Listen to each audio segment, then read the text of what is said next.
Mesdames et messieurs, bonsoir et bienvenue à cette conférence organisée par la Fondation Robaltin.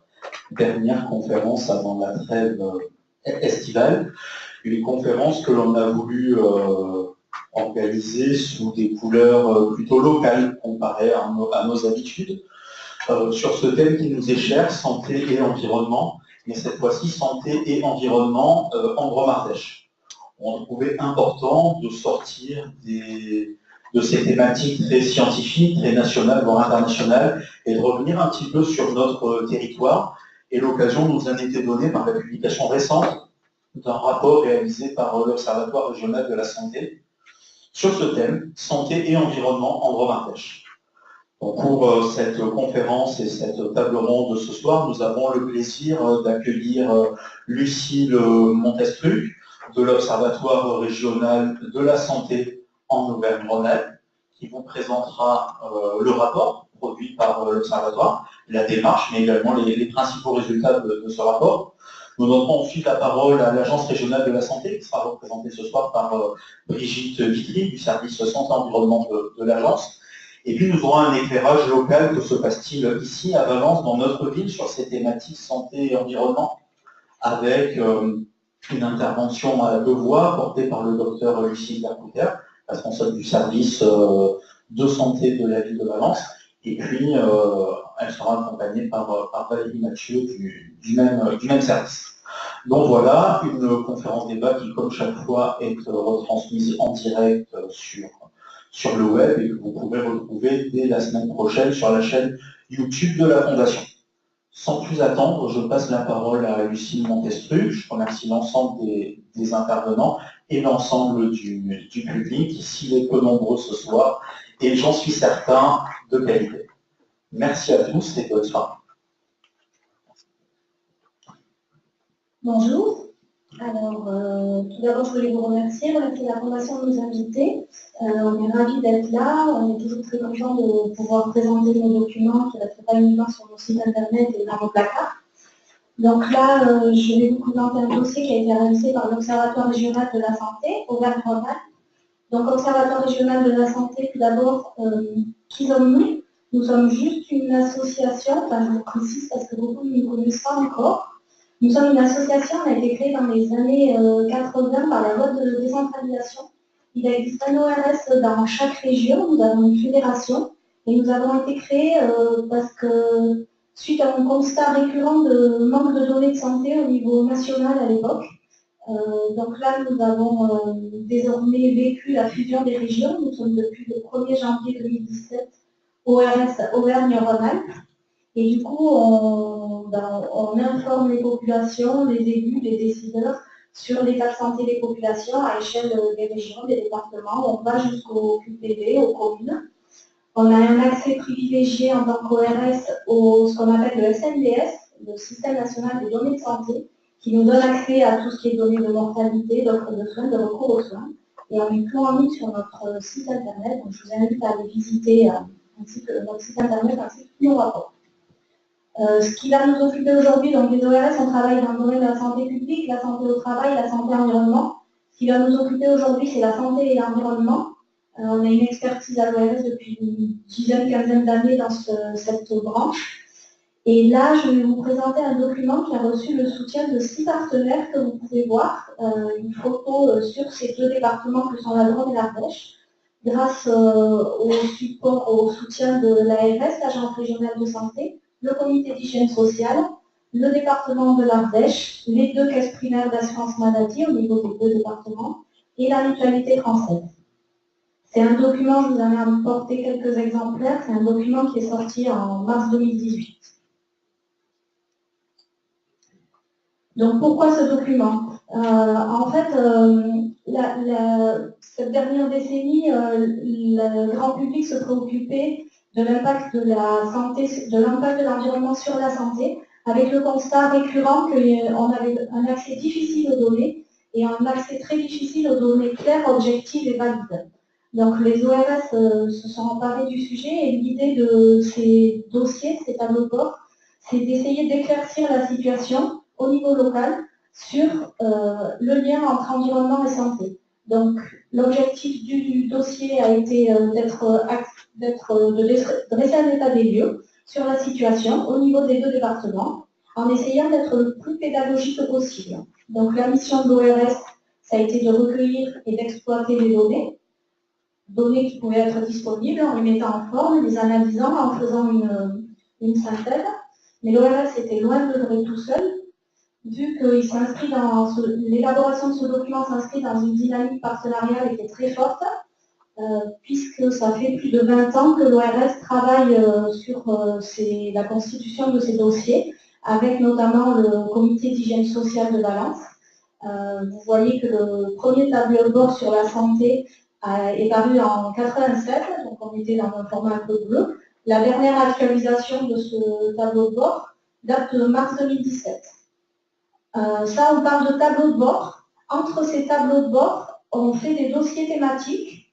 Les tableaux de bord, c'est à peu près tous les 4 ans. Les dossiers thématiques, c'est tous les 2 ans. Vous voyez qu'en 2013, 2014 et 2015, on est sur les indicateurs de prévention, un dossier sur le diabète, un dossier sur précarité et santé. Toujours focus Drôme et Ardèche, là, uniquement.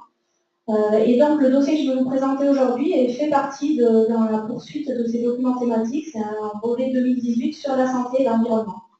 Donc, pour réaliser ce document, nous avons eu 6 réunions d'un groupe de travail multipartenarial dans lequel on retrouvait au sein de ce groupe à nouveau nos porteurs financiers, mais aussi des porteurs techniques qui ont enrichi de documents, de commentaires, de toutes choses utiles pour enrichir ce dossier.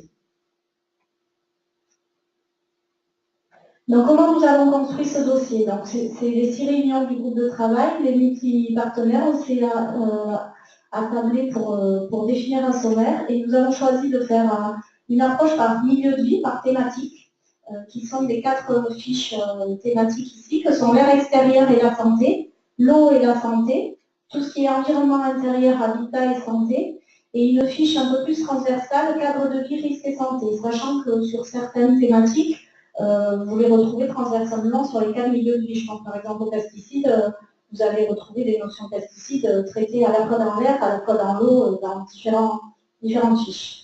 On introduit aussi la santé environnement, parce que je vais vous montrer, il y a une définition. Une fiche pathologie, bien sûr, où j'y reviendrai, on lancera. On a fait un portrait d'acteurs locaux d'importance sur la région.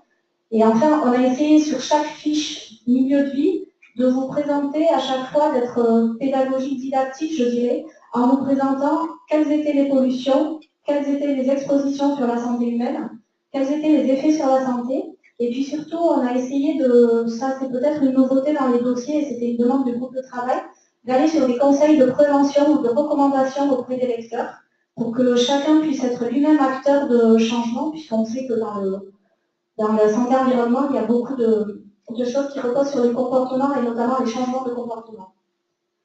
Cette diapo, c'est juste pour vous montrer que la santé environnementale, ce n'est pas un concept tiré du chapeau, il y a une définition derrière. Il y a l'Organisation mondiale de la santé qui l'a définie. Alors, l'Organisation mondiale de la santé, elle a défini aussi la santé en 1946 comme un état de bien-être complet, moral, vous devez connaître. Et ben, il a fallu attendre 1994 pour qu'elle définisse aussi la santé environnementale. Juste, je vous laisse lire la définition, j'attire simplement votre attention pour vous dire que c'est à la fois une science, donc c'est une science qui est jeune, avec la définition de la science qui est là, mais c'est aussi, vous voyez, elle concerne également la politique et les pratiques de gestion, donc c'est aussi une pratique politique et de gestion, c'est pas seulement une science. Le contexte plus local, plus national, il existe depuis 2004 en France des plans nationaux santé-environnement. Le premier, 2004-2008, qui s'inscrit dans un continuum. Aujourd'hui, on est au 3e plan national santé-environnement, donc vous avez les années ici. Ces plans ont des déclinaisons au niveau régional, c'est-à-dire que les actions déclinées au niveau national se reportent au niveau régional, avec parfois des spécificités, des particularismes selon les régions. Et aujourd'hui, le 18 avril 2018 a été adopté, approuvé par le préfet, le 3e plan régional santé-environnement qui commence 2017-2021, qui souhaite faire progresser la promotion de la santé par l'environnement au niveau régional et réduire les inégalités territoriales de santé liées à l'environnement. Il y a 18 actions pour mener à terme ce PRSE au niveau de la région. D'autres programmations plus anecdotiques, j'en ai cité que quelques-unes, loin d'être exhaustives. Là, on est plus sur des thématiques avec les plans éco-phyto sur les pesticides, le schéma régional climat, air, énergie, les plans de protection de l'atmosphère, les plans de déplacement urbain, de nombreux autres plans transversaux en santé environnement. Donc notre document, il fait 120 pages. J'ai choisi de faire juste quelques zooms. Je ne vais pas tout vous présenter. Je vous invite après à vous rapporter sur le document. Donc, premier zoom sur l'air extérieur et la santé. J'essaierai d'être rapide. Sur l'air extérieur et la santé, juste dire que c'est peut-être la thématique la mieux documentée en santé-environnement, c'est celle sur laquelle on a le plus de recul. C'est celle sur laquelle les attentes sont fortes. C'est le deuxième selon un baromètre du ministère de l'Environnement. Alors, il y en a beaucoup sur des baromètres sur la perception, mais celui-là date de 2015. La pollution de l'air est le deuxième sujet de préoccupation des Français, derrière le changement climatique et avant les risques naturels. Pour mémoire, en termes d'exposition, on est tous obligés de respirer, hein. On est tous exposés. On respire à peu près 15 mètres cubes d'air par jour. Pour vous faire une image, on dit que c'est la moitié d'un demi-terrain de tennis qui est en contact permanent avec vos alvéoles pulmonaires. En fait, c'est une surface d'échange de 100 mètres carrés. Il y a une loi sur l'air qui date de 1996 qui a rendu obligatoire la surveillance de polluants et qui a aussi créé, cette même loi sur l'air a créé des associations agréées de surveillance de la qualité de l'air, ce qu'on appelle des ASQA, qui sont des associations. Il y en a une dans chaque région aussi, alors, avec des périmètres qui ne sont pas les contours administratifs régionaux, mais il y en a toute la France est balayée. Elles ont des stations de mesure, donc là, à titre d'information, je vous ai mis des stations que les ASQA ont sur la Drôme et l'Ardèche. Donc, stations fixes, ça veut simplement dire que ce sont des capteurs qui ne bougent pas, des stations mobiles pour aller au plus près de certains axes routiers ou de certaines pollutions. Et il faut savoir qu'en termes de réglementation ou en termes de pollution d'air, il y a 3 polluants qui sont problématiques pour la santé, qui sont les oxydes, ce qu'on appelle les oxydes d'azote, les NOx, qui regroupent le NO et le NO2, qui sont les particules fines, les PM10 et PM2,5, et qui sont l'ozone. Aujourd'hui, on a encore très peu de données sur la contamination de l'air par les pesticides. Il n'y a pas de réglementation comme il peut y avoir dans l'eau. L'eau est contrôlée, l'air n'est pas contrôlé. Nouveauté depuis lundi, là, la Cour des comptes a exigé aux ASQA de mener une campagne exploratoire nationale des mesures sur les pesticides dans l'air. Donc en vue peut-être d'une réglementation, mais ça démarre à peine. Juste pour vous, ensuite en termes de réglementation, il faut savoir que la France est en contentieux européen pour le non-respect des valeurs limites sur les NOx et sur les particules. C'est-à-dire que la France fixe une valeur qui n'est pas respectée, enfin la réglementation fixe une valeur qui n'est pas respectée, et il faut savoir que l'OMS, donc sur les critères sanitaires, fixe une valeur qui est en deçà du seuil qui est déjà réglementaire. Donc on ne respecte déjà pas la réglementation qui est là, mais il faut vous dire que la valeur limite de l'OMS est bien en dessous, et loin d'être respectée aussi. Donc cette diapo, c'est simplement pour vous montrer, alors tout ça c'est les données des ASQA, c'est très documenté. C'est juste pour vous montrer la contribution, les secteurs qui contribuent le plus à la pollution sur les 2 départements que sont la Drôme et l'Ardèche. Donc, pardon, je me trompe. Donc sur l'Ardèche, c'est le résidentiel dont le chauffage individuel au bois qui est le principal émetteur de particules. Donc on est sur les bâtons jaunes. Et si vous voyez à droite du bâton jaune, en bas ce sont des polluants. Là c'est ma part contributive en pourcentage. Si vous voyez, il y a un deuxième petit bâton un peu plus jaune, c'est la part du chauffage au bois dans le résidentiel tertiaire. Donc on voit bien que pour ces 3 polluants, particules et CO, c'est le résidentiel tertiaire en jaune qui est le plus émetteur dans le bois. En second émetteur, ça va être les transports avec, là aussi, deuxième petit bâton un peu plus foncé, c'est la part du diesel qui explique Dans le transport routier, vous avez la part du diesel, le deuxième bâton. Et en troisième polluant le plus émetteur sur l'Ardèche en 2015, nous sommes à l'industrie, le bâton bleu qui explique plutôt des émissions de SO2. Donc là, les polluants sont différents selon le secteur. Globalement, on a la même distribution de contributeurs à la pollution sur la Drôme, sauf qu'on a l'agriculture qui vient en troisième position avant l'industrie. Donc l'agriculture qui est en vert, voilà, qui est un peu plus contributeur. Mais sinon, les deux premiers restent le résidentiel avec notamment le chauffage au bois et les transports avec le diesel. Donc là, juste une petite question, je vous invite à répondre dans votre tête. D'après vous, dans l'Ardèche et la Drôme, au cours des 10 dernières années, est-ce que la qualité de l'air s'est plutôt améliorée, s'est plutôt détériorée ou est plutôt restée la même? Donc, réponse diapo suivante. Alors, elle est un peu cachée, mais bon, on voit que ça s'est amélioré. Sur quel constat? Ben là, on a sur 10 années, entre 2007 et 2016, l'évolution des concentrations moyennes de polluants. On voit qu'on a globalement des diminutions qui vont de moins 64% à moins 21% selon les polluants, avec notamment des baisses substantielles pour ce qui est des particules benzène ou benzoapyrène. Donc là, on peut souligner peut-être des efforts des industries ou du secteur automobile. Par contre, un polluant qui stagne, donc là on est à 0, hein, c'est l'ozone. Et vous allez voir qu'en Drôme-Ardèche, l'ozone est effectivement très prégnant. Donc ces cartes, simplement pour vous montrer la part polluant, la répartition de la pollution. Donc ce sont toujours des cartes Alpes-Rhône-Alpes, enfin Auvergne-Rhône-Alpes, des ASPOA, l'Association de surveillance de la qualité de l'air. Là, juste pour vous montrer que globalement, la valeur réglementaire de 25 microgrammes n'est pas dépassée. On est rarement dans le rouge, vous voyez, elle est là. On voit quand même que les dépassements, les valeurs les plus hautes se situent le long des axes routiers qui sont bien marqués.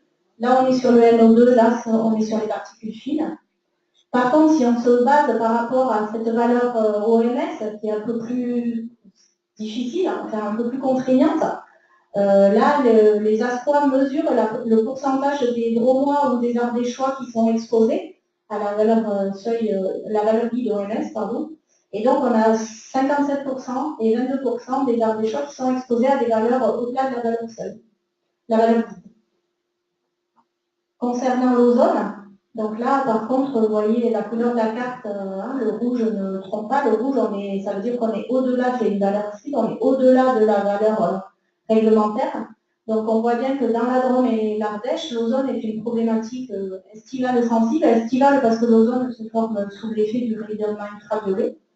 Et donc là, c'est 57% des Dromois et 22% des Ardéchois qui étaient exposés à des valeurs supérieures en 2007.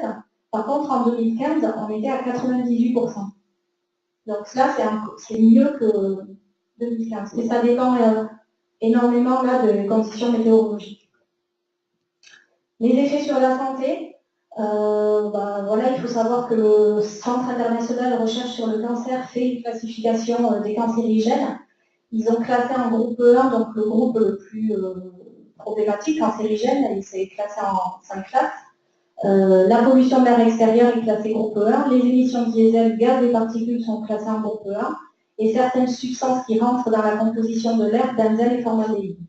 Bien sûr, il y a des populations vulnérables, les jeunes enfants, du fait de leur système immature, de leur moindre résistance, des personnes qui sont à terrain allergique, asthmatiques ou insuffisants respiratoires, et enfin les sportifs ou même les enfants du fait de l'hyperventilation lors d'activités.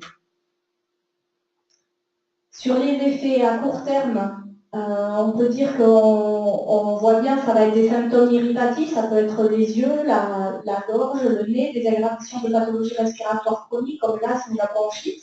Mais on distingue aussi des effets à long terme qui sont le développement de maladies chroniques graves respiratoires ou cardiovasculaires. Et ça peut aller jusqu'à des naissances prématurées, l'altération possible de la fonction cognitive chez l'enfant. Là aussi, c'est de plus en plus et de mieux en mieux documenté, on commence à mieux savoir les effets. Sous l'angle de la santé publique, ce sont les pics de pollution qui sont le plus médiatisés. En 2016, il y en avait 8 dans la Drôme, 0 pour l'Ardèche. Mais il faut savoir qu'en termes d'impact sanitaire, selon la durée de l'exposition, ce n'est pas les pics de pollution qui sont le plus problématiques, mais c'est bien la pollution de fond qui est plus impactante en termes de santé que la pollution de pic. Du coup, les pics de pollution, ils ont le mérite de sensibiliser la population. Certes, il faut faire attention aux personnes sensibles, mais c'est bien la pollution de fond et les politiques de gestion doivent plus se concentrer sur réduire cette pollution de fond que se concentrer sur les seuls évitements des pics de pollution. Donc le dossier, il s'attache aussi à essayer de faire un peu le tour des études scientifiques sur chaque thématique. Donc là, sur l'air extérieur, j'ai mis 2 études. L'étude AFECOM, qui est une étude européenne dans 25 villes, 25 villes européennes et 9 villes françaises. C'est via cette étude qu'on sait qu'il y aurait 42 000 décès prématurés par an en France qui seraient dus à l'exposition au PM2,5, qui sont les particules les plus fines et qui rentrent le plus profondément dans l'arbre bronchique. Et après, une autre étude de Santé publique France qui a étudié en 2014 et qui a aussi fait un focus sur Valence, où grâce à cette étude, on sait que si les valeurs guides de l'OMS étaient respectées, donc sachant qu'elles ne le sont pas, mais c'est de la modélisation, ce sont 3 000 décès prématurés par an qui seraient évitables en France. C'est 5 à 8 mois d'espérance de vie qui seraient gagnés pour les résidents des grandes agglomérations. Et ça a été estimé pour Valence, c'est 8 mois d'espérance de vie de gagner et 55 décès qui seraient évités si on respectait donc la valeur guide, qui, je vous le rappelle, n'est pas la valeur réglementaire. Hein. Environnement intérieur, air et santé, donc on sort de l'air extérieur, on ferme les portes, on arrive sur l'air intérieur, et là, on y passe 80 à 90% du temps, que ce soit dans vos bureaux, dans votre habitacle, dans votre maison, on est en milieu confiné. Là aussi, c'est de l'air, nous sommes donc tous exposés. Par contre, les polluants peuvent être différents. Il y a des polluants typiquement de l'air, qui est la pollution endogène, qui peut être issue de vos matériaux de construction, de vos meubles, de vos produits d'entretien, les feuilles, les peintures, les colles et les bois traités, auquel vont se rajouter la pollution de l'air extérieur. Juste à titre informatif, beaucoup de polluants émis ont été classés cancérigènes, hein, le formaldéhyde, le benzène qui est en HAP. Et il existe une réglementation, un étiquetage qui devient obligatoire pour tout ce qui est matériaux de décoration et de construction depuis le 1er janvier 2012. Ce même étiquetage va arriver pour tout ce qui est matériaux d'ameublement, mais ce n'est pas encore le cas. Alors maintenant, je vous pose la question, mais là c'était facile, j'ai mis la réponse en dessous. Lequel est le plus à risque, l'air extérieur ou l'air intérieur? L'Observatoire de la qualité de l'air intérieur, OQAI, répond que l'air intérieur est 5 à 7 fois plus pollué que l'air extérieur. Donc les consignes d'aération de vos logements s'appliquent même en cas de pic de pollution extérieure. Donc là, juste quelques exemples de sources, hein, elles sont très nombreuses dans l'habitat, et vous avez des sources intérieures, on en a déjà un peu parlé, tout ce qui est produits de nettoyage, détergents, tout ce qui est source extérieure que vous allez ramener en aérant, hein, des pollens en plus, un gaz radioactif issu de la sous-couche du sol. Voilà, et les émissions de polluants dans votre habitat, soit ils sont émis en continu si c'est vos composés organiques volatiles ou vos vernis de meubles qui diffusent, soit en discontinu si c'est par exemple vos activités de chauffage ou de cuisine. Donc on voit bien que les polluants intérieurs sont différents des polluants de l'air extérieur, et dans l'habitat se surajoutent aussi des effets dus à l'ancienneté du logement ou aux conditions socio-économiques. Si vous vous chauffez avec du matériel défectueux, voilà, vous pouvez avoir en plus des émissions de monoxyde de carbone. Sur les manifestations cliniques, là on est aussi toujours en termes de santé, on est à la fois sur des symptômes aigus dans le cas de courte exposition à des concentrations élevées, donc là c'est plutôt en cas d'accident. Donc là par exemple, si on est sur une intoxication au monoxyde de carbone, on peut aller jusqu'au décès, hein, c'est nausées, céphalées. Ça peut être des symptômes d'irritation de la peau, des muqueuses, des aggravations de pathologies respiratoires. Sur une exposition plus long terme, plus prolongée, plutôt à des faibles doses, plutôt donc chroniques hors accident, on est sur des pathologies respiratoires, cardiovasculaires, neurologiques, voire le développement de certains cancers. Enfin, si vous rajoutez à ça un habitat qui est un peu indigne, un logement, on peut aller sur des risques de chute, d'électrocution, voilà, toutes sortes de soucis sanitaires. Donc là, je vais passer très vite, simplement pour vous dire que le document regorge de cartes d'informations, comme c'est le faire les ORS, hein, de documents statistiques chiffrés. Donc je ne vais pas vous assommer avec tout ça, juste là c'était pour vous montrer un peu les intoxications au monoxyde de carbone, vous dire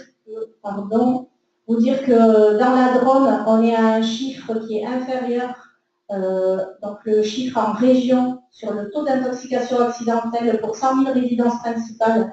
Au niveau de la région, on est à 2,5. Donc vous voyez qu'on est à 2,3 dans la Drôme, donc on est un peu mieux, on meurt moins, on s'intoxique moins par le CO dans la Drôme qu'au niveau de la région. Par contre, au niveau de l'Ardèche, on s'intoxique beaucoup plus. On est à 6 contre 2,5. Le document propose aussi de comment agir, qu'est-ce que vous pouvez faire, comment éviter les intoxications, comment éviter la pollution de l'air, donc là aussi, il y a beaucoup de petits encarts avec des petits conseils pratiques, donc aérer, ne pas utiliser en continu des appareils de chauffage. J'ai mis simplement quelques exemples, mais il y a pléthore de recommandations dans le document. Juste là aussi, le saturnisme. Donc, le saturnisme, c'est une intoxication au plomb. Le plomb n'est pas un métal présent normalement dans l'organisme. Hein. Donc, c'est une intoxication de l'organisme par le plomb. On pourrait penser que c'est éradiqué en France, mais on voit que sur la Drôme, on a encore 11 cas qui ont été diagnostiqués entre 2011 et 2015. Donc, plutôt des enfants. Ce sont des enfants qui s'intoxiquent avec des teintures au plomb, notamment dans un logement indigne ou via l'eau. Et il y a 8 cas qui ont été diagnostiqués dans l'Ardèche, 14%.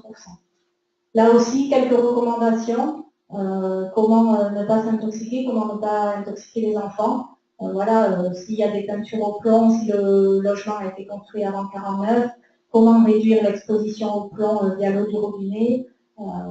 Quelques conseils pratico-pratiques.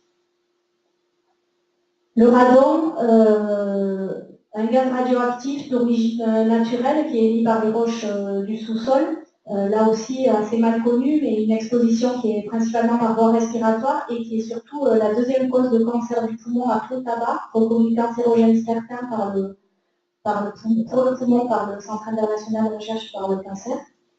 Et on estime en France qu'il serait à l'origine le radon de 5 à 10% des décès dus au cancer du poumon. Et il faut savoir que souvent, moi je trouve que c'est une mini-bombe le radon, mais bon, c'est mal connu. Et on voit par exemple que dans l'Ardèche, on a 60% de l'Ardèche qui est exposée, ou 5% dans la Drôme, et que l'Ardèche fait partie des 31 départements qui sont classés prioritaires pour la mesure du radon. Donc voilà, là c'est un gaz qui est, là aussi l'aération se justifie. Quelques petits conseils. Juste ensuite, faire un petit clin d'œil à Collectif Sud qui a le métier de conseiller médical CMEI, conseiller médical en environnement intérieur ou conseiller en environnement intérieur, qui est une personne salariée par Collectif Sud, enfin en tout cas hébergée par Collectif Sud, et qui à la demande d'un médecin peut intervenir dans votre logement si souci d'un enfant asthmatique, si souci en lien avec l'habitat, peut intervenir pour faire un diagnostic au sein de l'habitat et voir sur où agir pour essayer de résoudre ces problèmes de santé des personnes qui vivent. Là, je ferai très vite, la fiche cadre de vie et santé, elle regorge de toutes sortes d'informations. Vous verrez le nouveau concept de ce qu'on appelle l'UFS, l'urbanisme favorable à la santé, qui est né dans les années 2000 du réseau européen des villes santé OMS, qui est un nouveau, enfin, les années 2000, ça a 18 ans, mais qui est un concept sur intégrer la santé dans les nouveaux choix d'aménagement et d'urbanisme. C'est pris en compte dans le dernier PRSE, le 3e plan régional, il y a une action là-dessus. Et de plus en plus d'actions se concentrent là-dessus. Valence et Romans-sur-Isère sont d'ailleurs dans ces villes santé OMS membres du réseau. Et du coup, il y a l'étude Parcoura qui vous sera présentée comme exemple tout à l'heure. Juste une petite carte sur le moustique tigre, réchauffement climatique, en lien, l'apparition de nouveaux vecteurs. La carte parle d'elle-même, hein, toujours quand on est rouge, c'est mauvais signe. Donc voilà, le moustique tigre arrive sur le territoire, il est implanté dans 33 départements en France. Donc le moustique tigre, il est responsable des cas d'arbovirose. Alors arbovirose, c'est chikungunya, dengue, fièvre jaune, Zika. Voilà, ça arrive. Il faut savoir que la Drôme et l'Ardèche sont concernés et que du coup, l'ARS met en place une surveillance avec notamment une plateforme de signalement du moustique et puis après des conseils pour essayer de limiter la prolifération du moustique tigre en agissant sur les gîtes larvaires et en supprimant tout ce qui est eau stagnante. Les pathologies, je serai très brève. J'attire simplement votre attention que, vous l'avez vu, la santé-environnement, c'est une science récente.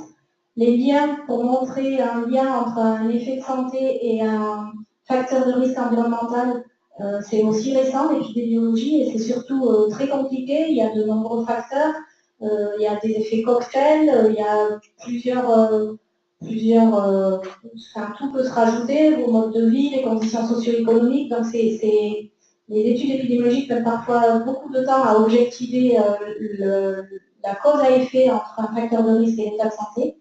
Et d'autant plus que là, on est sur des départements qui sont très petits et que du coup, un seul cas peut faire des proportions assez énormes. Donc sur les cartes qu'on vous présente en état sanitaire, le lien à la santé n'est pas toujours objectivé. On sait aujourd'hui que l'environnement est fortement suspecté pour ces pathologies-là, cancer, maladies cardiovasculaires, dérèglements hormonaux, troubles de la fertilité. On sait qu'il existe malgré tout des pathologies qui restent monofactorielles. Hein. Là, le lien est assuré. Donc le saturnisme, on sait que c'est le plomb, la légionelle, c'est la légionellose, la bactérie, le mésothélium de la fièvre, c'est l'amiante. Par contre, on a des pathologies qui sont plurifactorielles. Donc on va vous présenter, le document présente des cas de cancer du poumon. Mais on va pas, c'est pas pour ça qu'on fait une exposition soit au radon, comme je vous l'ai dit, soit aux particules fines, soit au tabac. Là, pour l'instant, c'est multifactoriel, on ne sait pas. Juste retenir qu'au niveau de la Drôme et l'Ardèche, pour ces trois pathologies-là, qui sont cancer du poumon, ça c'est les bronchopneumopathies chroniques obstructives, donc c'est des pathologies respiratoires de la sphère supérieure, et les maladies cardiovasculaires, on est à des mortalités, des taux de mortalité qui sont supérieurs à ceux de la région. Donc la Drôme et l'Ardèche connaissent une surmortalité pour ces trois pathologies. Pour ce que sont la cardiopathie ischémique et les AVC, on est à des niveaux identiques à ceux de la France, en Drôme et Ardèche. Là, les traitements anti-allergiques, on est au niveau de la Drôme et l'Ardèche un peu supérieur par rapport au taux de la région. Par contre, pas plus d'utilisation d'anti-asthmatiques sur la Drôme et l'Ardèche par rapport à la région. Donc voilà, j'ai fait le tour un peu, je vous ai présenté qu'un mini-zoom, hein. Je vous invite à aller voir d'autres choses. J'ai essayé de faire un vrai, je ne sais plus comment ça s'appelle, un vrai nuage de mots, avec des vrais mots-clés du rapport. Donc en bleu, on ne voit pas bien, mais ce sont tout ce qui est trait aux pathologies sur le dossier. Ce sont tous les mots-clés, tout ce que vous pouvez trouver dans ce document. On a aussi essayé d'éclairer de 3 portraits d'acteurs locaux qui nous semblaient intéressants à valoriser dans ce document et qui œuvrent soit sur la Drôme, soit sur l'Ardèche. En conclusion, je dirais donc que c'est un document santé-environnement qui vous propose un diagnostic détaillé, vous propose de nombreux conseils et recommandations. Il fait suite à une demande et des attentes qui étaient fortes. Il a essayé donc d'être le plus accessible possible et le plus pédagogique pour avoir des acteurs à l'écoute et puis des acteurs, des citoyens qui soient conscientisés et prêts à agir par eux-mêmes. Voilà, on vous invite à le partager. On voit qu'il y a de nombreux sujets et de nombreux enjeux. Et les deux documents, enfin le document est disponible, alors j'en ai amené quelques-uns en version papier, mais là sinon vous l'avez sur le site de l'Observatoire régional de la santé, ou sur le site du comité d'hygiène sociale de Valence, qui a tous les tableaux de bord dont je vous parlais, les indicateurs de prévention, vous les avez tous sur nos sites. Voilà, je vous remercie.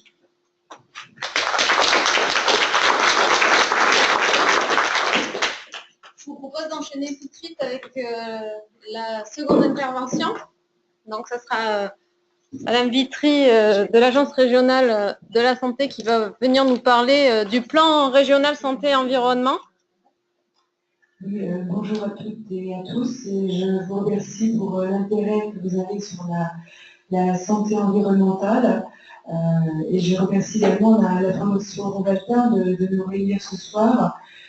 Fondation qui est soutenue par l'ARS pour l'organisation des ateliers du jeudi.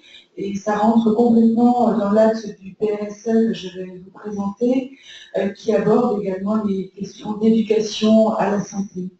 Alors ce PRSE, il est assez neuf, il est signé du 18 avril dernier par le préfet de région et puis par le directeur général de l'Agence régionale de santé. Donc c'est une déclinaison du PNSE 3 et ça résulte également d'une évaluation du PRSE 2 qui donc a été précédemment établi, PRSE 2 qui a été soumis aussi à une évaluation et le PRSE 3 a été également évalué, construit au moins plutôt par rapport à des cartes de territoire, à un diagnostic territorial. Donc, je ne vais pas revenir sur ce diagnostic territorial parce qu'effectivement, donc l'ORS vous a présenté un petit peu ce portrait de territoire qui donc s'applique plus sur la Drôme et l'Ardèche, mais les cartes sont fournies et vous trouverez tous ces éléments tout au moins sur le site dédié Internet sur du PRS Auvergne-Rhône-Alpes. Donc nous sommes tous engagés pour agir sur les facteurs environnementaux et prévenir et préserver l'état de la santé de la population. C'est un constat désormais acquis, la qualité de l'environnement influe sur la santé. Tout le monde est touché et il y a une multiplicité de pathologies qui viennent d'être démontrées tout à l'heure. Donc puisqu'on dénombre notamment 48 décès par an liés à la qualité de l'air extérieur. Donc la santé environnementale, c'est une affaire de tous les habitants, quel que soit leur sexe, leur âge, leur milieu de vie, leurs déplacements, leurs activités professionnelles et personnelles. Donc ce plan santé-environnement entend répondre aux enjeux spécifiques de notre territoire. Par exemple, l'amélioration de la qualité de l'air extérieur, les actions de réduction d'ambroisie, l'amélioration de la qualité de l'air intérieur. Je vais vous rappeler le contexte de la création de ce projet régional de santé environnement. Donc, et comme je l'ai rappelé, donc une déclinaison des anciens plans. Ce plan donc, va poursuivre les efforts qui ont été entrepris depuis 10 ans. Comme l'a rappelé également l'ORS, on voit bien un petit peu que ce plan est l'articulation avec d'autres plans, les plans locaux d'urbanisme, les schémas de cohérence territoriale également. Et ce plan santé-environnement réaffirme quand même le principe porté par l'Organisation mondiale de la santé, que la santé doit être un objectif porté par toutes les politiques. Le projet régional de santé et environnement fixe notamment une orientation qui est assez innovante par le fait que l'évaluation a démontré que les acteurs de terrain, la population, les habitants étaient peut-être insuffisamment sollicités pour agir au niveau du territoire. Donc c'est un axe fort qui va être développé et c'est pour ça que cette présentation ce soir est importante également, puisqu'on doit être tous acteurs pour la réalisation favorable à la santé environnementale. Donc comment s'est construit l'élaboration de ce PRSE? Il y a, comme dans toute construction d'une politique, il y a un CONEX qui réunit donc le préfet, le DREAL et le directeur général de l'ARS, qui sont chargés des décisions relatives à l'élaboration du plan, sa validation. Il y a le comité technique qui est chargé de mettre en œuvre le plan et de préparer les décisions du comité exécutif. Et il y a un comité scientifique qui quand même force de propositions. Également, une conférence régionale de santé-environnement qui se réunit une fois par an et qui réunit donc 400 membres répartis en 4 collèges, l'État, les collectivités, les associations et les personnes qualifiées. Donc on voit que le PRSE fédère une communauté d'acteurs et son objectif est de favoriser la construction par l'ensemble des habitants de la région. C'est donc une large concertation qui s'est établie aux côtés de l'État, avec les collectivités territoriales et les associations et les acteurs économiques. Donc l'approche se veut vraiment fédératrice à tous les échelons territoriaux.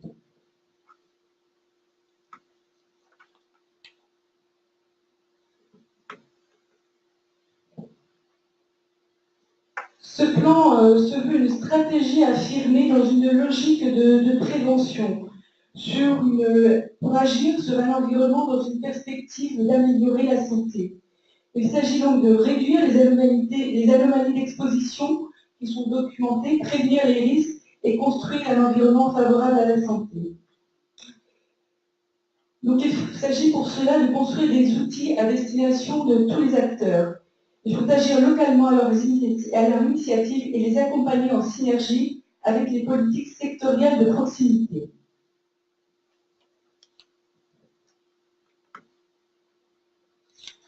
Trois objectifs opérationnels pour ce PRSE. C'est développer les compétences en matière de santé-environnement. Donc comprendre, améliorer le niveau de connaissance dans les territoires avec une observation locale en santé-environnement. Renforcer l'offre d'éducation à la santé et la professionnalisation des intervenants. Le deuxième objectif, c'est contribuer à réduire les surexpositions environnementales reconnues dans le territoire. Donc réagir sur les déterminants où le PRSE peut apporter une impulsion. Le troisième objectif opérationnel porte sur améliorer la prise en compte des enjeux de la santé dans les politiques territoriales. Prévenir, notamment sur l'aménagement de l'urbanisme et impliquer les habitants dans les décisions.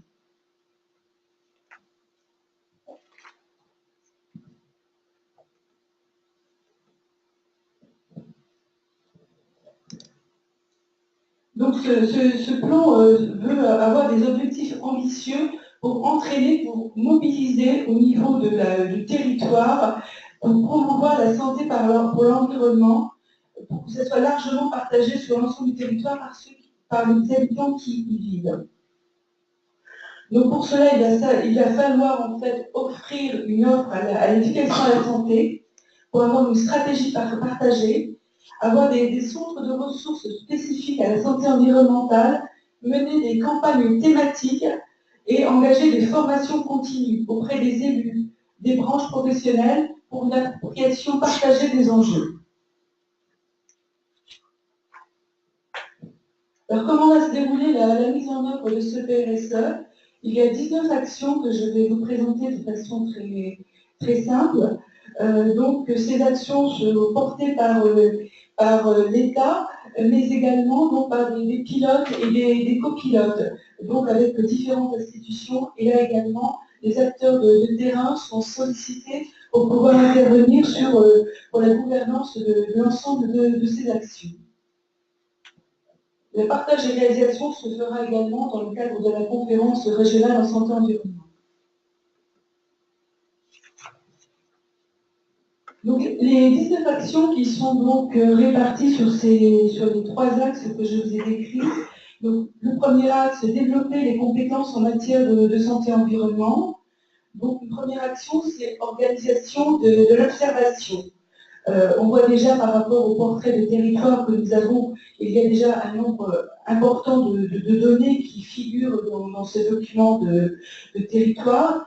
Il va falloir également aller plus loin, donc il va falloir contractualiser avec des producteurs de données, il va falloir centraliser la donnée pour que celle-ci soit plus accessible au plus grand nombre. Avoir une meilleure visibilité de ces données qui sont actuellement assez dispersées. Les actions 2 à 6 de ce premier axe, c'est l'éducation à la santé et à l'environnement. L'état des lieux fait apparaître des disparités territoriales.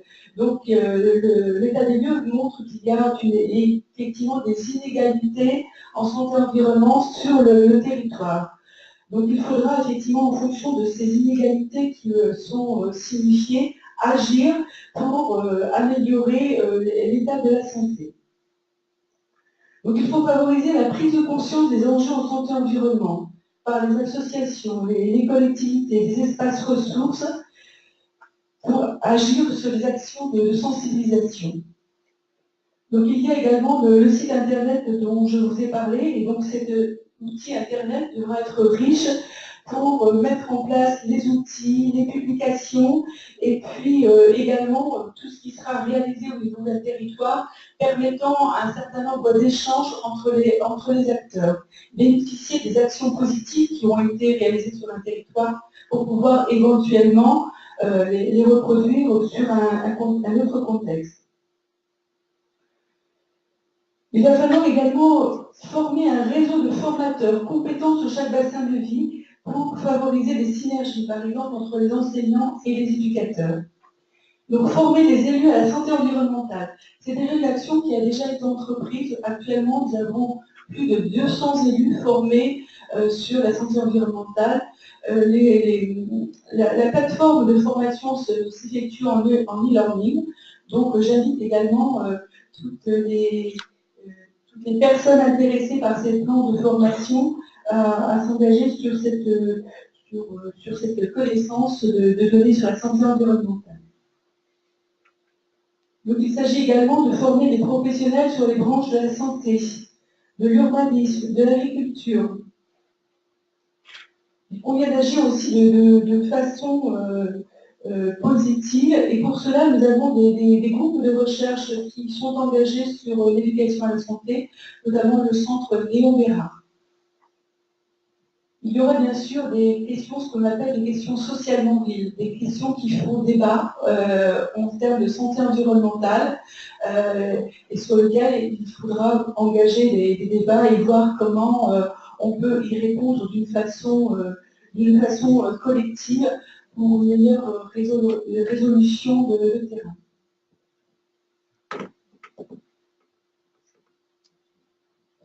L'axe 2 du PRSE, c'est contribuer à réduire les surexpositions environnementales reconnues.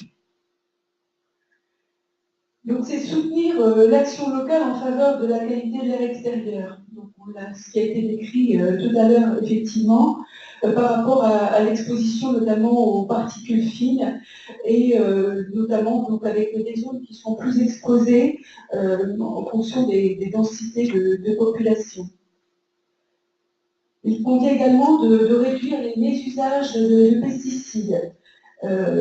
Pour cela, il y aura peut-être une action plus particulière, notamment au niveau des conseillers agricoles, pour limiter ces expositions, et également par rapport au voisinage, pour donc limiter l'exposition aux phytosanitaires. Donc il s'agit aussi d'accompagner les habitants vers une meilleure gestion de la qualité de l'air intérieur, promouvoir et accompagner la mise en place de plans de gestion sur la sécurité sanitaire de l'alimentation en eau potable. Pour donner un exemple, notamment sur notre territoire, nous avons encore en zone rurale une partie de la population où il existe encore des non-conformités, notamment d'un point de vue bactériologique. Et sur les collectivités plus importantes, peut-être que le plan de gestion des risques parle de périmètre de protection, d'interconnexion, d'avoir une sécurisation des réseaux ayant une densité de population importante. On en a parlé également tout à l'heure, il y a une continuité de l'action sur réduire l'exposition de la population au pollen allergisant, puisque là également notre territoire est fortement concerné par rapport à la lutte contre l'ambroisie. Donc il va falloir maintenir les dispositifs de surveillance. Il faut accompagner les habitants vers une meilleure gestion de l'air intérieur. Bon, cela a été dit également, donc, avec la présence de CEI sur les territoires, également d'éducation à la santé, informer la population et les gestionnaires d'établissements recevant du public sur les bonnes gestions de la qualité de l'air intérieur.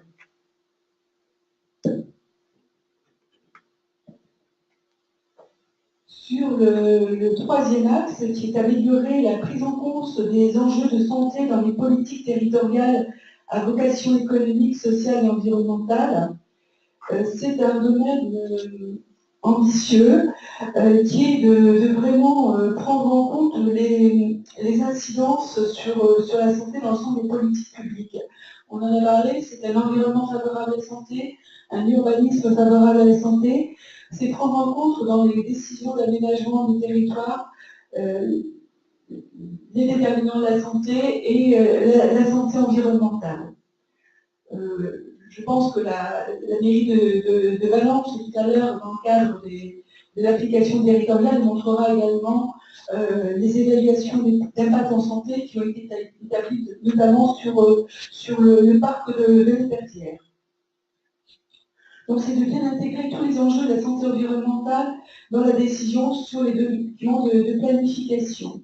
Pour donner peut-être un exemple, prochainement plutôt, l'agence de l'urbanisme va accompagner 4 collectivités dans leur plan local d'urbanisme, en prenant en compte les déterminants de santé afin de bien construire un document de planification et d'organisation de l'aménagement du territoire.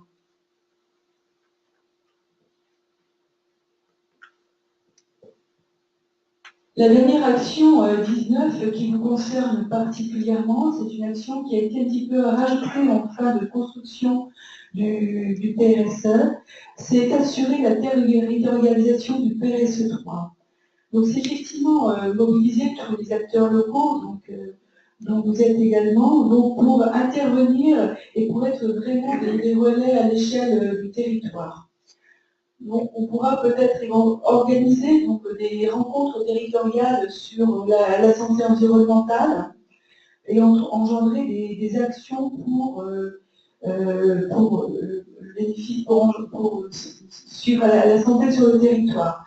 Des appels à projets, parce que peut-être que vous poserez la question des moyens par rapport à l'ensemble de ces dispositifs.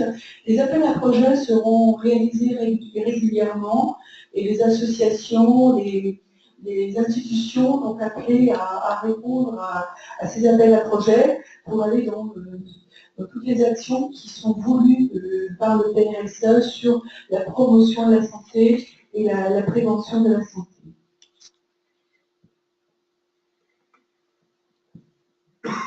Je vais vous donner quelques exemples maintenant qui sont réalisés sur les initiatives locales.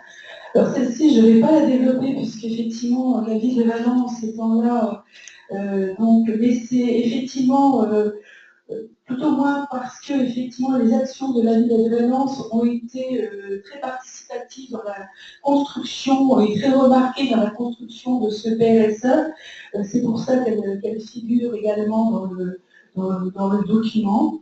Mais voilà, je laisse la ville rendre compte de tous ces travaux.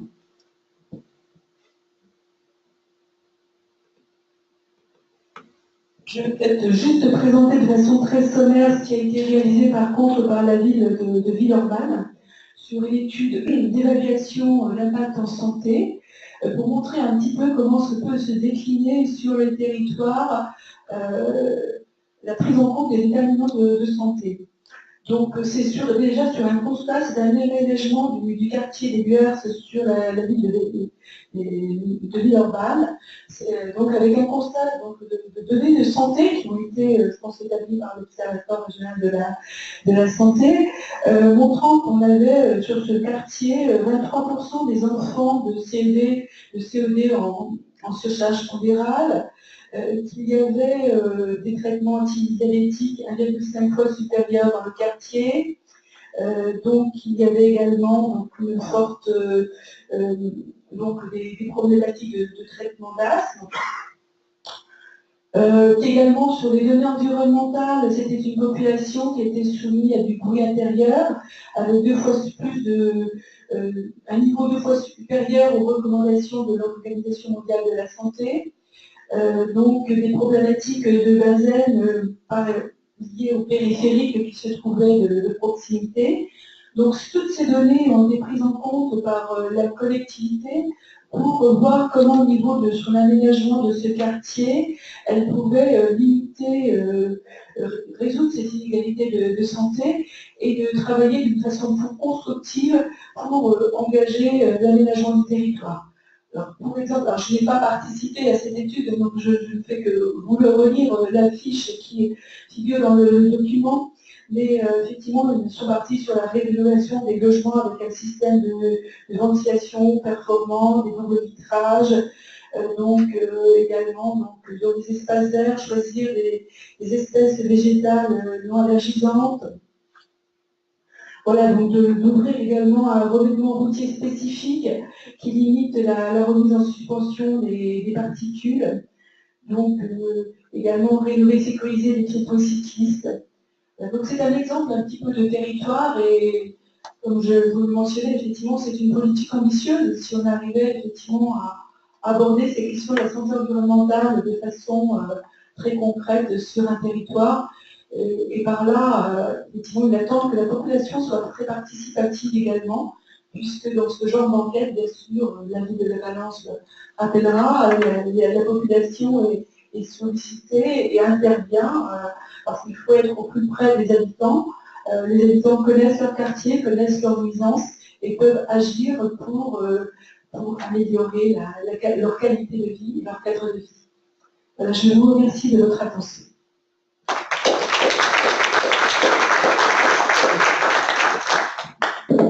Alors pour ces présentations un peu larges, on va descendre vraiment au niveau local et entendre l'activité des actions de la ville de Valence, donc sur ces questions de santé et d'environnement. Bonjour à tous et à toutes. Donc, je suis médecin directeur de la direction santé publique de la ville de Valence. Ma collègue est ingénieure sanitaire au service santé et environnement de la même direction.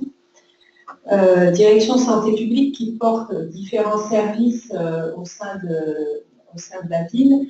On pilote un centre santé jeune, un point relais oxygène, un service vaccination, vaccination courante, vaccination internationale. On travaille sur la promotion de la santé, l'accès aux soins, la médiation santé. Et puis, on a un service santé-environnement qui travaille sur tout un tas de thématiques.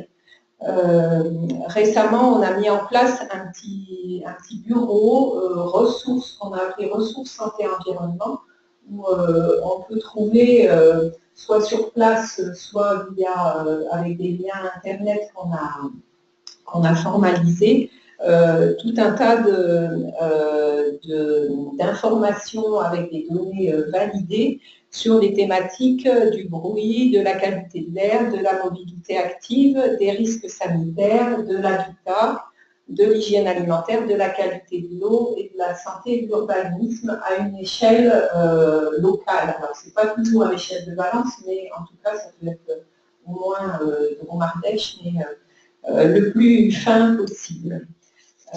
Donc, si vous le souhaitez, vous avez ce petit document ici qui permet de repérer tout ça. On a aussi donné un certain nombre de sites qui sont validés. C'est important d'utiliser des sites officiels. Donc, il y a le site de l'ARS, par exemple, il y a le site de l'ORS, de l'INPES, etc.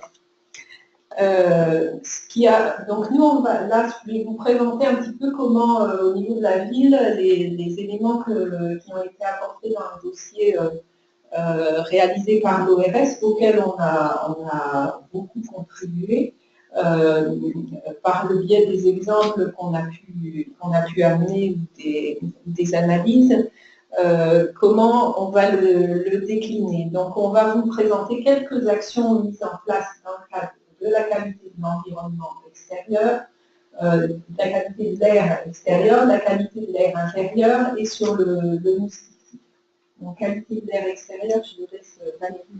Alors, je ne vais pas reprendre ce qu'a dit Lucille Montestruc, parce que c'était très intéressant. Donc, à l'échelle d'une ville, mais je dirais plutôt à l'échelle de l'agglo, puisque la compétence qualité de l'air, surveillance de la qualité de l'air, aujourd'hui, elle est à l'échelle de l'agglo. L'agglo, c'est Valence, mais Rouen également sur le bassin. Le constat qu'on fait, c'est effectivement plus sur le bassin de Valence, puisqu'on a une autoroute qui longe notre agglomération. Une étude avait été faite par l'Institut national de veille sanitaire en 2014 qui avait mis en évidence un certain nombre de problèmes de santé liés à la pollution de l'air.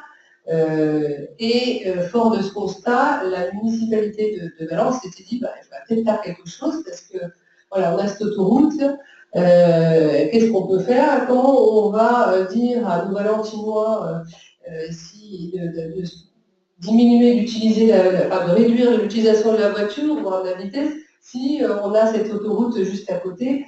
Voilà. Et donc, la deuxième chose, le deuxième point, c'était que nous dépassons, comme cela a été dit, les seuils réglementaires en matière de NO2. Donc, c'est une pollution qui est typiquement liée aux véhicules, au transport. Donc, fort de tous ces constats, la ville de Valence a appuyé une demande de réduction de cette vitesse sur l'autoroute pour passer de 110 à 90. Il y a une portion également au niveau de la Lacra qui va jusqu'au carrefour de l'hôpital. Et bien, des discussions ont eu lieu puisqu'on voulait savoir si, enfin, en tous les cas, l'État voulait savoir si cette mesure allait être efficace ou non. Du coup, l'agglomération a commandé à Auvergne une étude qui vient juste de se terminer et qui est intéressante puisqu'elle confirme que lorsque on diminue la vitesse sur l'autoroute et sur cette portion de la Lacra de 110 à 90, on a une baisse significative de ces NOx. Alors, une baisse moins significative pour les autres polluants, mais vu que c'est là où on avait quand même un problème. Voilà. Donc, ça, c'est une des mesures concrètes qui peut être faite, qui n'est sûrement pas suffisante. On va peut-être pas être, on va peut-être pas être encore au seuil réglementaire en dessous, et on a dit tout à l'heure qu'il fallait être encore meilleur, puisqu'il fallait aller jusqu'au niveau guide. Mais voilà, c'est une des mesures qui a été faite sur Valence. Alors, il y en a d'autres. À une certaine époque, enfin, jusqu'en fin 2017, il y avait la primaire bois. Bon, peut-être elle reprendra plus tard. Je vais vous donner quelques exemples parce que je trouve que c'est important de voir que tout le monde peut participer. Il y a la promotion du covoiturage. Il y a, pour réduire un petit peu le nombre de véhicules, donc en tant qu'habitants, on est tous un petit peu responsables. Hein, donc la collectivité peut donner des moyens, mais elle ne peut pas tout faire. Création de nouveaux parkings, donc j'ai dit. Renouvellement du parc de véhicules. Alors ça, chaque administration, y compris les collectivités, mettent en œuvre des moyens pour relancer un petit peu, pour rénover son parc automobile. On a aussi sur les bus CPH, on a des bus qui vont passer électriques, des bus qui auront des fréquences plus importantes, ou de nouveaux réseaux bus. Donc ça, c'est important, s'il faut inciter les personnes à utiliser les bus. L'augmentation de ces fréquences, l'augmentation des stations de vélo libre-service. On verra tout à l'heure que lorsque l'on va vers les habitants, et il y a des demandes, notamment puisqu'on est dans une université, on peut parler des étudiants qui ont sollicité d'avoir un réseau de bus qui puisse un peu desservir Briffaut lorsqu'ils vont à leur activité le soir et qu'ils veulent revenir. Et du coup, je crois qu'il va y avoir des mesures qui vont être faites au niveau de CTA, des stations de vélo également.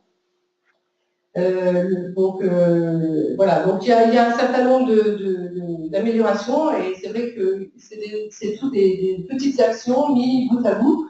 Alors, il y en a certainement, je ne vais peut-être pas tous les énumérer, il y en a qui sont en cours, il y en a qui sont en cours de réflexion à l'échelle de l'agglo. Il y a des véhicules à hydrogène, voilà. Donc il y a ce qu'on n'a pas parlé tout à l'heure de plan climat, air et énergie. Voilà, on travaille avec nos collègues de l'agglo sur ce thème. Piloté par M. Brard qui est ici présent. Voilà, donc par contre, ce que je voulais vous parler, c'était d'une petite étude qui a été faite un petit peu de rencontre entre la ville de Valence, l'Observatoire national de l'activité physique et de la sédentarité et Clermont-Ferrand. Et pourquoi Clermont-Ferrand? Parce que Clermont-Ferrand, en fait, il héberge dans sa ville cet organisme qui est très compétent sur tout ce qui est mobilité active, qui a fait des études sur Paris. Et voilà, du coup, il y a aujourd'hui, ça s'appelle alors Parcoura. Pourquoi Parcoura? Parce que c'est des parcours actifs et on a répondu à un appel à projet, on a été lauréat en 2016 pour cette étude et qu'il fallait un petit mot générique pour chercher un petit peu quelque chose qui sonne bien. Voilà. Tout simplement, Parcoura, c'est ça. Donc, Parcoura, c'est une étude donc, qui part d'un diagnostic qui a été fait par cet organisme, avec un comité de pilotage qui a été fait à Lyon, avec l'aide de l'Observatoire régional de santé. Vous verrez que l'Observatoire régional de santé, finalement, on les sollicite pas mal. Et donc, c'est un comité de pilotage qui sont fait donc, à l'échelle de l'Observatoire régional Clermont-Ferrand, ville de Valence et la métro de Clermont-Ferrand, pour essayer de trouver une méthode de travail qui soit un petit peu commune pour pouvoir se comparer, peut-être se donner des idées également. Et donc elle était basée sur le questionnement d'associations ou d'experts qui connaissent un petit peu le vélo ou la marche à pied, ou même des associations de personnes qui sont en situation plus fragile, comme les maladies chroniques, ou également les seniors, mais aussi les étudiants. Donc, il y a un certain nombre de groupes de population qui ont été définis, à peu près 6 groupes, et donc ces 6 groupes ont été interrogés par l'Observatoire régional de sciences santé pour savoir quels étaient leurs besoins, et pourquoi ils ne faisaient pas de vélo, et pourquoi ils n'allaient pas marcher à pied, pourquoi ils prenaient leur voiture, et essayer de faire des trajets avec eux pour comprendre un petit peu, mais vraiment à l'échelle de l'habitant, quelles sont leurs difficultés. Alors, ça peut être la flemme, hein, on est tous comme ça, mais c'est aussi peut-être parce que les parcours sont peut-être pas faciles, ils sont peut-être pas bien connus. Voilà, il faut susciter l'envie. Donc voilà, donc c'était toute la difficulté et l'enjeu en tous les cas de cette étude qui a mis au point un certain nombre de recommandations. Et aujourd'hui, on est en train de déplucher ces recommandations et voir quelles sont les actions à mettre en place. Je pense que je peux dévoiler facilement une action qui a été mise en place récemment, je vous l'avez vu dans le Dauphiné, le parcours des parcs. Les parcs qui partent le parc Jouvet, le parc de l'Épervière, le parc de Valençol qui s'appelle Marcel Paul, merci, et les Trinitaires. Voilà, donc ça c'est un parcours qui est terminé. Il y a une signalétique, il faut en parler parce que ça permet aux Valentinois, quand ils sont dans le milieu urbain, de bouger parce que moins on utilise la voiture, effectivement, moins on pollue l'air, donc ça c'est un premier moteur, mais aussi l'activité physique est importante pour des personnes quelquefois qui sont en situation, on a parlé du diabète tout à l'heure, l'obésité, donc c'est vrai que c'est un constat également. Voilà, donc j'ai pas parlé aussi tout à l'heure des mises à disposition de vélos assistance électrique, parce que voilà, je ne sais pas si j'ai tout. Voilà, je vous donne juste un petit panel, voilà, un petit échantillon d'actions concrètes qui peuvent se faire à l'échelle d'une ville ou d'une agglomération. Il y en a sûrement plus d'autres, monsieur Brard, si je veux compléter, je l'invite. Et voilà, pour la qualité de l'air, voilà, j'ai moins parlé de ce que fait ACMO. On a des données qui nous servent régulièrement, et ça c'est important, c'est pour revenir un petit peu à ce qui est dit, pour permettre d'avancer et d'avoir des actions. Voilà, je vais laisser la parole à... Sur la qualité de l'air intérieur, je vais vous présenter 2 actions qui ont été mises en place. La première, c'est une action de sensibilisation sur la qualité de l'air intérieur auprès d'élèves de CM1, CM2 dans les établissements scolaires de Valence. C'est une démarche partenariale qu'on a construite avec l'IREPS, qui s'occupe de prévention, d'éducation et de promotion de la santé, avec Harmonie Mutuelle et en accord avec les inspecteurs de l'éducation nationale. L'objectif était d'aller au-devant de ces élèves avec l'accord des professeurs pour qu'ils puissent, donc ces élèves de CM1, CM2, dans le cadre de leur programme d'école, identifier les polluants qu'ils peuvent rencontrer dans l'air, travailler sur qu'est-ce qu'il y a dans l'air et comment on fait pour savoir ce qu'il y a dans l'air. Donc il y avait des petites études scientifiques. Et puis les impliquer et les responsabiliser au travers de cette expérience-là et de recherche de solutions simples et adaptées à la vie quotidienne. Donc, un petit module a été construit et a été proposé aux enseignants. 17 classes ont participé sur un an et demi, sur un peu plus d'une année scolaire, ce qui représente 400 élèves qui ont été sensibilisés depuis le début de l'année scolaire 2016-2017. En accord avec les partenaires, on avait aussi essayé d'organiser une soirée de sensibilisation des parents de ces enfants de CM1, CM2, parce qu'on trouvait intéressant aussi que ça puisse remonter vers eux. Et donc on a proposé une soirée sur cette thématique. On n'a pas eu énormément de parents qui ont participé. Donc un petit document leur a été remis, vous en avez quelques-uns là, sur lequel les élèves ont identifié qu'est-ce qui peut polluer l'air intérieur. Donc de façon très simple. Voilà, dans la cuisine, une ventilation sale, un évier sale, le tabac, le stockage des déchets, les appareils au gaz mal entretenus. Donc ça, ils l'ont identifié au travers d'un module sur lequel les enseignants ont été du coup un peu aussi sensibilisés puisqu'ils participaient aussi. La deuxième action sur la qualité de l'air intérieur, c'est la mise en œuvre de la surveillance de cette qualité dans les établissements recevant du public. Dans les 37 écoles maternelles et élémentaires publiques de Valence, on a réalisé une évaluation des moyens d'aération de l'ensemble des écoles avec le service qui s'occupe des bâtiments. On a ensuite réalisé une enquête avec des grilles d'évaluation qui ont été adressées au directeur de l'école, au personnel d'entretien et à chaque enseignant dans chaque école. C'est-à-dire qu'on a demandé à chacun de remplir une grille d'évaluation de la façon dont il gère sa classe. On a pris en compte l'ensemble des remarques qui sont revenues et puis on a mis en place un plan d'action. Et cette évaluation est faite en accord avec le guide pratique qui existe au niveau national pour mettre en place ces recommandations. L'idée étant aussi d'impliquer chacun à son niveau, c'est-à-dire qu'il y a aussi bien l'agent d'entretien pour lesquels c'est important d'ouvrir la fenêtre à la fin du ménage, mais aussi l'enseignant qui a des actions à faire dans la journée ou le directeur d'école qui ne doit pas trop traîner s'il y a un problème dans son école pour contacter les services des bâtiments et puis les services des bâtiments qui doivent entretenir des systèmes de ventilation. Donc ça aboutit à un certain nombre de préconisations.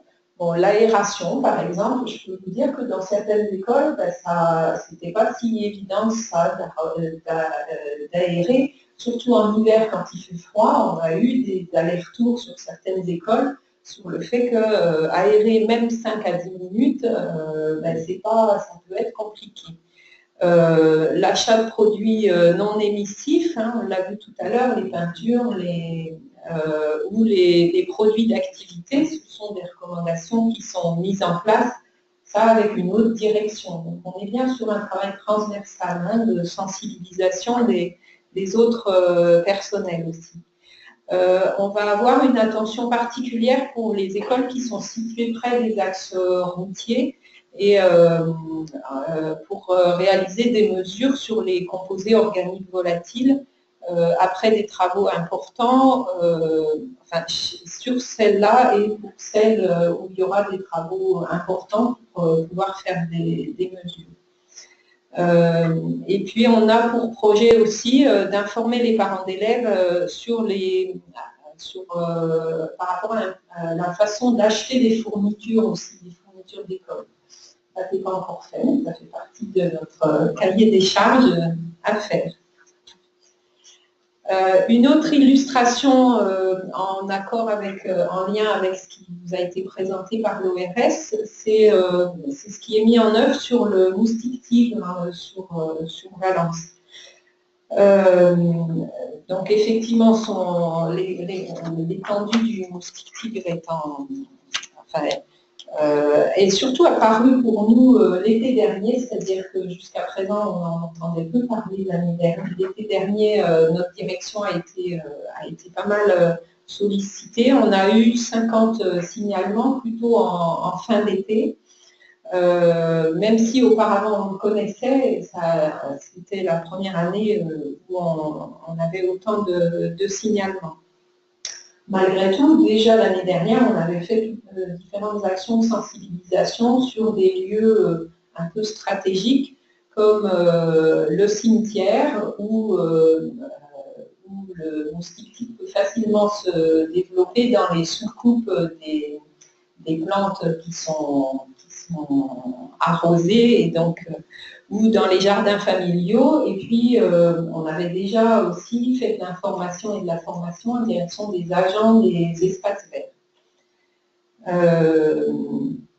La problématique du moustique tigre, donc il est nuisant, il peut être nuisant dans la journée et en soirée, à la différence des autres moustiques qui sont plutôt nuisants uniquement le soir. L'autre problématique, c'est qu'il peut transmettre certaines maladies, la dengue, le Zika et le chikungunya. Il ne peut les transmettre que si une personne, s'il a d'abord piqué une personne qui porte ces maladies-là. Heureusement pour le moment, dans notre région et dans notre département, il n'y a pas beaucoup de cas. Et c'est le travail de l'ARS de les répertorier, puisqu'ils doivent être déclarés. Et donc, il y a toute une action qui est mise en place quand on a. Actuellement, pour le moment, ce sont des cas qui arrivent de personnes qui reviennent de l'étranger avec cette maladie. Donc, le moustique tigre ne peut transmettre la maladie que s'il a d'abord piqué une personne qui a la maladie. Sa particularité aussi, c'est qu'il se déplace peu et donc on peut assez facilement circonscrire si on a identifié quelqu'un qui a la maladie et des moustiques présents, on peut assez facilement repérer autour de lui et donc mettre en place des actions spécifiques. Dans l'organisation de cette gestion des moustiques, chacun a un rôle précis à jouer. Donc l'ARS, elle a une mission générale de prévention et de gestion des risques sanitaires.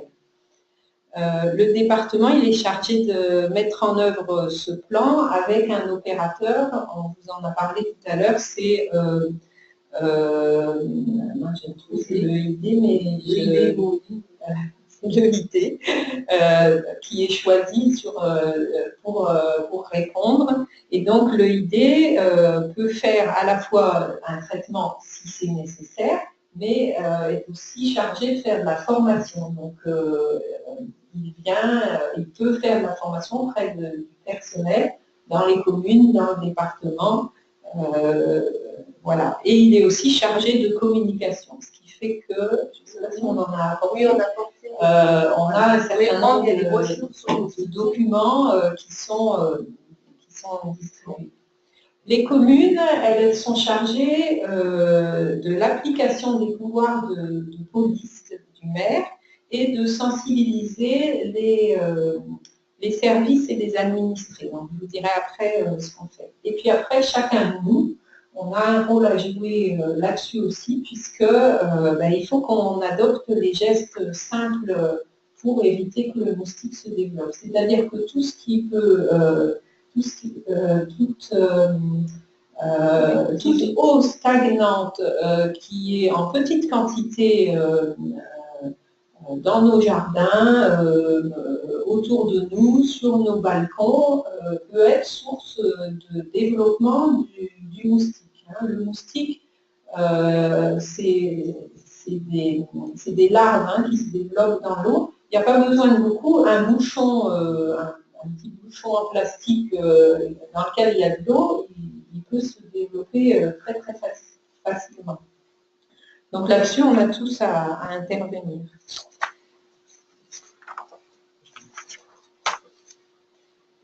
Alors, nous, à l'échelle de la ville, on va aider autant que de besoin sur les questions de salubrité et de gestion des déchets, c'est-à-dire d'éviter qu'il y ait des déchets qui traînent dans lesquels l'eau stagnante peut se mettre en place. Ça passe par exemple sur la sensibilisation de nos collègues agents de la voirie, parce qu'il peut y avoir des barrières, des cônes, des choses qui traînent en ville et dans lesquelles les moustiques vont se développer. Si vous passez au cimetière, vous verrez là que depuis déjà quelques temps, il y a une exposition qui est mise en place à l'entrée du cimetière. Et on a aussi dans le cimetière déposé des bacs avec du sable pour que les personnes puissent mettre au fond des soucoupes du sable pour éviter qu'il y ait de l'eau stagnante. On intervient aussi auprès des habitations. Et là, c'est le pouvoir de police du maire, s'il y a des gouttières, des coffrets techniques, des avaloirs fluviaux qui amènent de l'eau stagnante. Et puis, en fonction des signalements qu'on a, on fait le tour de toutes les habitations tout autour pour informer. Quand on peut, on va aussi chez l'habitant, mais on va attraper et expliquer, mais on fait cette action actuellement en fonction des signalements qu'on peut recevoir. Donc là, ça a commencé, l'été a commencé, donc ça y est, on est déjà actif là-dessus. Juste une information, donc si c'est une personne qui est porteuse de la maladie qui a été déclarée à l'ARS, à ce moment-là, il y a un protocole différent qui est mis en place et il va y avoir une désinsectisation, une démoustication. Mais c'est uniquement dans ce cadre-là qu'on en fait pour éviter que les résistances qui se mettent en place et parce que ce sont des produits phytosanitaires, mais du coup on évite aussi d'en mettre trop. En 2016 et en 2017, il y a eu